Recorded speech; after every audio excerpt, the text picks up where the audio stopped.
proses dalam prosedur dan sistem perubahan konstitusi, yaitu ada proses amandemen konstitusi. Nah, apa sih proses amandemen itu? Proses amandemen konstitusi ini adalah sebuah langkah-langkah yang harus diikuti untuk mengubah atau memperbarui sebuah konstitusi dalam suatu negara. Nah, konstitusi sendiri itu adalah hukum dasar suatu negara yang sebagai kerangka kerja pemerintah, sebagai menetapkan kerangka kerja pemerintah, hak dan kewajiban warganya, serta prinsip-prinsip dasar yang mengatur kehidupan berbangsa dan bernegara. Nah, dalam proses amandemen konstitusi ini merupakan sebuah langkah serius dan penting yang memerlukan pertimbangan yang matang serta partisipasi yang luas dari semua pemangku kepentingan. Amandemen ini dapat berdampak besar pada struktur pemerintahan tentunya, serta asasi manusia dan sistem hukum dalam suatu negara. Lalu selanjutnya inisiasi. Inisiasi merupakan sebuah tahap awal yang penting dalam proses perubahan konstitusi dalam suatu negara, yang mana proses ini tuh panjang dan sangat rumit tentunya. Fungsinya itu sebagai proses pengajuan atau usul untuk mengubah dan memperbarui konstitusi suatu negara. Tentunya hal ini tuh merupakan momen ketika gagasan perubahan konstitusi mulai mengambil bentuk dan mendapatkan perhatian resmi. Dalam inisiasi juga biasanya diajukan oleh beberapa pihak tertentu, seperti inisiasi oleh presiden, lalu inisiasi oleh parlemen, serta petisi publik. Nah, dalam inisiasi oleh parlemen ini, inisiasi itu dilakukan oleh parlemen salah satu mekanisme yang umum digunakan. Dengan anggota parlemen atau legislator dapat mengajukan proposal amandemen yang kemudian akan dibahas dan diputuskan dalam sidang legislatif. Langkah ini juga membutuhkan dukungan mayoritas anggota parlemen yang jumlahnya dapat berbeda-beda tergantung pada aturan konstitusi yang berlaku. Lalu selanjutnya inisiasi oleh presiden. Nah, di mana dalam beberapa negara presiden itu memiliki peran dalam inisiasi amandemen sendiri. Presiden itu dapat mengajukan proposal amandemen kepada parlemen atau bahkan secara langsung kepada rakyatnya dalam bentuk referendum. Nah, namun implementasi inisiasi ini juga bergantung pada aturan yang diatur dalam konstitusi dan persetujuan lembaga-lembaga. Lalu yang terakhir, petisi publik. Inisiasi amandemen konstitusi melalui petisi publik itu melibatkan partisipasi rakyat yang secara langsung tentunya. Biasanya itu melibatkan pengumpulan dukungan tanda tangan dalam jumlah yang telah ditentukan oleh konstitusi dan undang-undang yang berlaku. Setelah terkumpul ini tuh petisi akan diajukan kepada lembaga legislatif atau diperlakukannya sebagai referendum rakyat. Nah, dalam proses inisiasi juga tidak lupa dengan adanya proposal amandemen konstitusi. Kualitas dan kejelasan proposal ini akan mempengaruhi sebuah pemahaman dan dukungan terhadap amandemen yang diusulkan. Dalam hal ini proposal tersebut memiliki beberapa syarat agar dapat digunakan dalam pengajuan amandemen konstitusi, yaitu 1. Adanya tujuan amandemen, 2. Teks amandemen, 3. Rasionalisasi, 4. Prosedur amandemen, yang kelima waktu pelaksanaan, yang keenam ini dampak potensial. Nah, tujuan amandemen sendiri dapat menjelaskan dengan tegas mengapa amandemen ini tersebut diusulkan dan mengapa harus diubah. Lalu pada teks amandemen sendiri harus mencakup teks yang konkret dari perubahan yang diusulkan atau masalah-masalah yang akan dibahas dalam konstitusi. Lalu rasionalisasi. Nah, proposal ini dapat menyertakan argumen dan alasan yang mendukung adanya amandemen tersebut. Penjelasan mengenai masalah atau kelemahan dalam konstitusi yang ingin diatasi oleh amandemen, atau bagaimana perubahan tersebut akan meningkatkan pemerintah mendukung hak asasi manusia, lalu mencapai tujuan yang diinginkan. Selanjutnya prosedur amandemen. Nah, dalam prosedur amandemen ini proposal harus mencantumkan langkah-langkah yang akan diikuti untuk mengamandemen konstitusi. Ini tuh termasuk bagaimana proses pengesahan amandemen akan dilakukan, apakah melalui lembaga legislatif seperti DPR ataupun referendum rakyat, dan prosedur lainnya sesuai dengan aturan yang berlaku tentunya. Lalu waktu pelaksanaan. Proposal ini tuh biasanya mencakup kapan perubahan tersebut diusulkan untuk dilaksanakan. Beberapa amandemen ini menjadi efektif segera setelah disetujui, sementara yang lain mungkin memerlukan periode transisi. Lalu yang terakhir, dampak potensial. Proposal harus mencantumkan dampak potensial dari adanya dilakukan amandemen konstitusi tersebut. Apakah berdampak baik dalam di masa yang akan datang atau sebaliknya. Lalu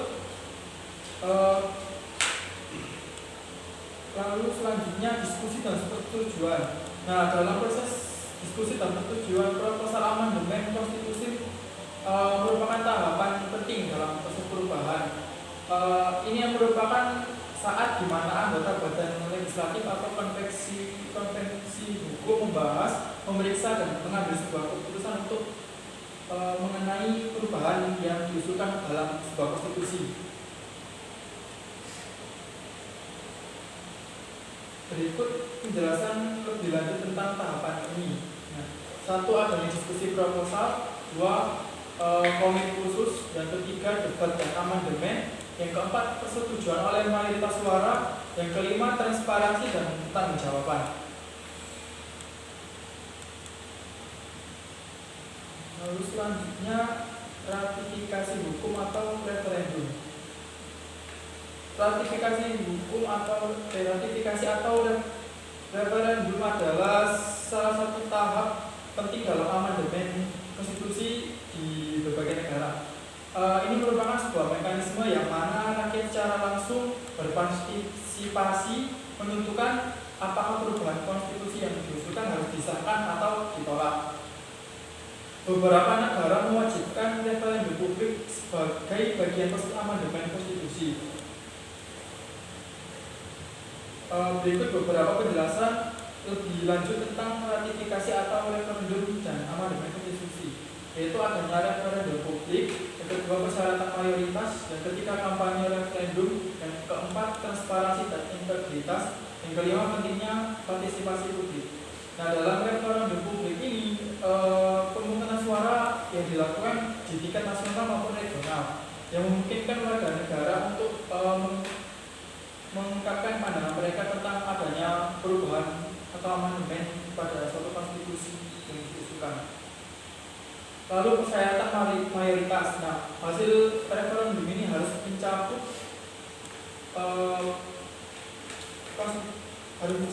persyaratan mayoritas tertentu untuk mengamandemen konstitusi itu sendiri. Persyaratannya yaitu berupa mayoritas sederhana lebih dari 50% suara. Lalu beberapa kualifikasi tertentu seperti adanya mayoritas 2/3 atau lebih, tergantung pada aturan suatu negara. Lalu kampanye referendum. Sebelum referendum ini seringkali kampanye publik yang melibatkan kelompok pendukung atau penentang adanya amandemen ini. Kampanye itu bertujuan untuk memberikan adanya informasi pada sebuah perubahan konstitusi. Nah, kampanye ini mencakup iklan, debat maupun debat publik, materi informatif, dan upaya lain yang untuk mempengaruhi adanya referendum itu sendiri. Lalu transparansi dan integritas. Proses referendum harus dilakukan dengan adil dan sesuai dengan aturan. Adanya pengawasan independen, pemantauan serta ketentuan terhadap prinsip-prinsip demokrasi merupakan tahapan penting dalam sebuah adanya amandemen konstitusi. Pentingnya partisipasi publik. Nah, referendum ini memberikan peluang bagi partisipasi langsung warga negara dalam pembuatan keputusan mengenai hukum dasar negara mereka sendiri. Jadi masyarakat itu supaya tahu dengan adanya amandemen konstitusi itu sendiri. Lalu sistem perubahan konstitusi. Nah, sistem perubahan konstitusi ini merujuk pada aturan atau prosedur yang diatur dalam konstitusi suatu negara untuk mengubah atau memperbarui dasar hukum negara tersebut. Setiap negara ini memiliki sistem perubahan konstitusi yang berbeda-beda tentunya. Perubahan semacam ini dirancang untuk mencerminkan nilai-nilai dasar dan prinsip-prinsip pemerintah yang berlaku di negara tersebut. Berikut beberapa aspek penting dalam sistem perubahan konstitusi, yaitu prosedur amandemen, yang kedua badan yang berwenang, yang ketiga jenis amandemen, yang keempat persyaratan mayoritas, yang kelima ratifikasi atau referendum, yang kelima persyaratan mayoritas, yang keenam perlindungan hak minoritas, lalu 7 ketentuan khusus, dan yang terakhir waktu pelaksanaan. Selanjutnya perubahan parsial dan menyeluruh. Nah, dalam konteks sistem perubahan ini, perubahan dapat dibagi menjadi 2, yaitu perubahan parsial dan menyeluruh. Hal ini mengacu pada konstitusi yang akan dirubah oleh amandemen diusulkan. Berikut merupakan ada beberapa lanjut tentang kedua jenis perubahan ini. Perubahan parsial atau partial amandemen, yaitu perubahan parsial merujuk pada amandemen yang mempengaruhi hanya sebagai kecil atau spesifikasi dari konstitusi. Ini tuh berarti bahwa hanya bagian tertentu atau pasal konstitusi yang akan diubah, sedangkan besar konstitusi tetap utuh. Jadi hanya beberapa poin dalam sebuah konstitusi yang dirubah, tidak semuanya. Tujuannya ini diajukan untuk mengatasi masalah tertentu atau untuk melakukan penyesuaian terhadap aspek-aspek tertentu yang mungkin sudah tidak relevan pada zaman.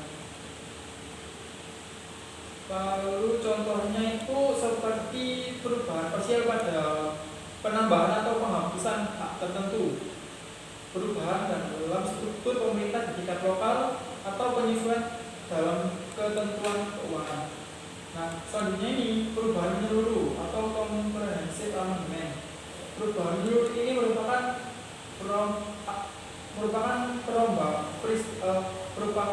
perombakan amandemen secara besar-besaran atau seluruh konstitusi. Hal ini pun mencakup perubahan besar yang mengubah aspek-aspek dasar konstitusi seperti struktur pemerintah, hak asasi manusia, prinsip dasar, dan hukum dasar negara itu sendiri. Tujuannya perubahan menyeluruh ini dapat diajukan jika ada kebutuhan untuk mengubah konstitusi secara fundamental atau untuk mengganti konstitusi yang sudah ada dalam konstitusi yang baru. Contohnya itu perubahan menyeluruh mencakup pembentukan konstitusi baru setelah revolusi, perubahan sistem pemerintahan dari monarki menjadi republik, atau pergantian konstitusi lama dengan konstitusi yang sepenuhnya baru. Contohnya sendiri itu seperti masa-masa reformasi dari ada lama Nah, sedangkan yang tadi partial amandemen itu kan beberapa yang dirubah, seperti contohnya sekarang itu lebih ke peraturan persyaratan wakil Papres dan wakil presiden pada persyaratan umur. Lalu selanjutnya perubahan formal dan perubahan materi. Perubahan formal dalam konstitusi itu mengacu pada amandemen yang bersifat teknis atau administratif yang tidak mengubah substansi atau prinsip dasar konstitusi. Amandemen ini cenderung mengenai perubahan prosedur, penyesuaian atau perbaikan administratif. Contohnya itu perubahan dalam aturan tata cara pemilihan, perubahan dalam penamaan lembaga pemerintah, atau perubahan dalam terminologi konstitusi. Selanjutnya perubahan material. Dalam konstitusi, perubahan ini merupakan perubahan yang berdampak pada substansi atau prinsip dasar konstitusi. Amandemen itu mengubah hak asasi manusia, struktur pemerintah, prinsip dasar atau isu-isu signifikan lainnya dalam konstitusi. Contohnya sendiri pengenalan hak-hak sipil baru, perubahan dalam pembagian kekuasaan antara cabang pemerintah, atau perubahan dalam prinsip dalam konstitusi seperti kebijakan ekonomi maupun struktur pemerintahan. Selanjutnya proses amandemen.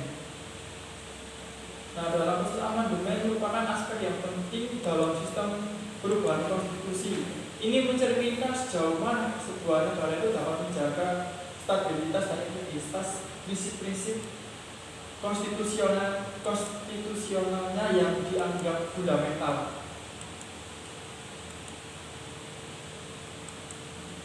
Berikut ada beberapa lebih lanjut tentang perubahan dalam proses amandemen konstitusi, yaitu adanya persyaratan yang ketat, yang kedua prinsip-prinsip konstitusi yang dianggap fundamental, yang ketiga perlindungan terhadap amandemen yang berpotensi merusak. Yang pertama, persyaratan yang ketat.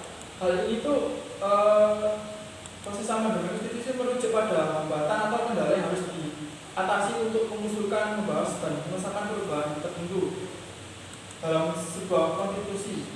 Persyaratan ini melibatkan persyaratan mayoritas yang lebih tinggi, tata cara persetujuan yang lebih rumit, atau prosedur yang lebih panjang.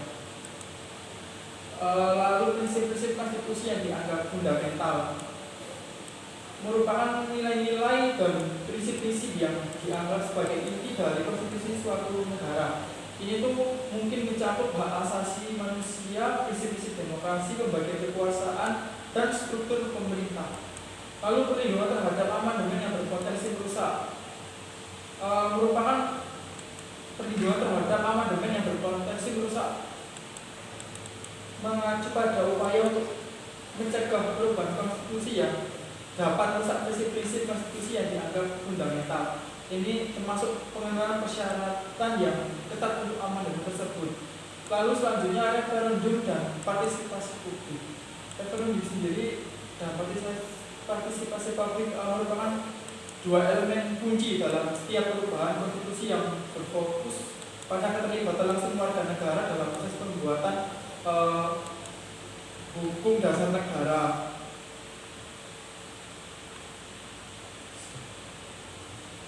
Baik, itu saja yang saya sampaikan. Iya. Iya, ditanyakan. Iya, apa? Sebentar.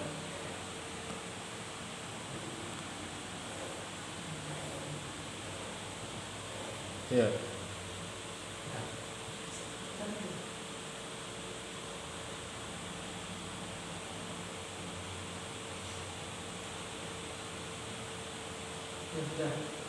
Saya ingin bertanya, apa yang biasanya mendasari sebuah negara itu mengamandemen atau merubah konstitusinya? Apa yang mendasari sebuah negara? Mungkin lebih jelas itu hal apa yang biasanya menyebabkan alasan suatu negara atau konstitusi itu merubah konstitusinya?